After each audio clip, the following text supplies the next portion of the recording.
ताजमहल जो दुनिया के 7 अजूबों में से एक है। हाथी दांत और सफेद संगमरमर की सहायता से बना मकबरा दिखने में बहुत ही खूबसूरत है, जिसमें पत्थर का काफी बेहतरीन काम किया गया है। आप में से बहुत से लोगों ने इसे अंदर से देखा भी होगा, अगर नहीं तो फोटो और वीडियोस में तो आपने इसे अच्छे से देखा ही होगा। और आज हम इसके बारे में कुछ ऐसी बातें करने वाले हैं जो इसके निर्माण से जुड़ी है कि कैसे इस पर आज भी पत्थर रुके हुए हैं और कैसे इस पूरी इमारत का निर्माण हुआ होगा। क्योंकि आज की बड़ी बड़ी इमारतें और पुल मजबूत सीमेंट की सहायता से बनते हैं और फिर भी ये ढेर हो जाते हैं। तो फिर 1668 में तैयार हुआ ताजमहल आज तक कैसे टिका हुआ है। वैसे जिन्हें नहीं पता उन्हें बता दूं कि सीमेंट का आविष्कार 1824 में इंग्लैंड में जोसेफ नाम के शख्स ने किया था, जिसका एक्सपेरिमेंट उन्होंने 1811 में शुरू किया और 1824 में वो इसमें कामयाब हुए। तो फिर 1631 में जब ताजमहल का निर्माण शुरू हुआ तब तो सीमेंट के बारे में कोई जानता भी नहीं था। तो फिर कैसे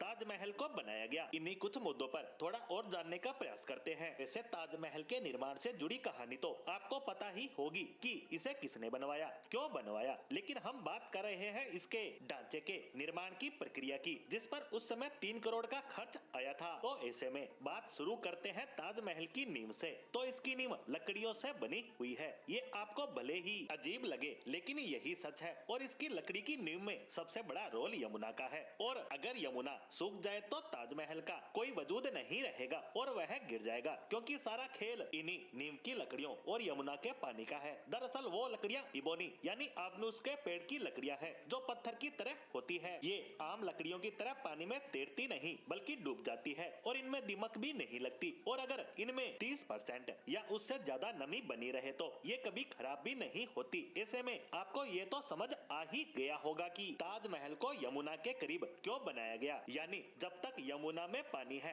ताजमहल मजबूती से टिका हुआ है। साथ ही आप ये भी समझ गए होंगे कि जब नींव में पत्थर ही नहीं है तो सीमेंट की जरूरत ही कहाँ। दूसरी तरफ हमारा सवाल तो वही का वही है कि नींव में तो ना सही लेकिन ऊपर तो सारा पत्थर ही है। तो अब इस पर भी बात कर लेते हैं। बता दो कि इसके निर्माण में पत्थर के साथ साथ हकीक, जेमनाइट, फिरोजा, मूंगा, सुलेमानी, लहसुनिया आदि का इस्तेमाल हुआ था। इसके अलावा अल्ट्रा रेयर स्टोन भी इसमें लगे हैं। TheConstructor.org के एक आर्टिकल के मुताबिक ताजमहल की नींव के लिए एक स्पेशल गोल बनाया गया था जिसका नाम सरूज बताया गया। ये स्लाइम, चिकनी मिट्टी आदि से बनाया गया। इसके अलावा इसमें गुड़, चीनी, दालें, गोंद आदि भी मिलाए गए थे। इसका इस्तेमाल ही ताजमहल के निर्माण में किया गया था, जिससे इसकी पकड़ इतनी मजबूत हो गई कि ये आज भी भूकंप, तूफान, बारिश, धूप, सर्दी, गर्मी का मुकाबला कर रहा है। ये इतना मजबूत है कि भूकंप भी ताजमहल को गिरा नहीं सकता। ये बात थोड़ी साइंटिफिक भी है और थोड़ी इंटरेस्टिंग भी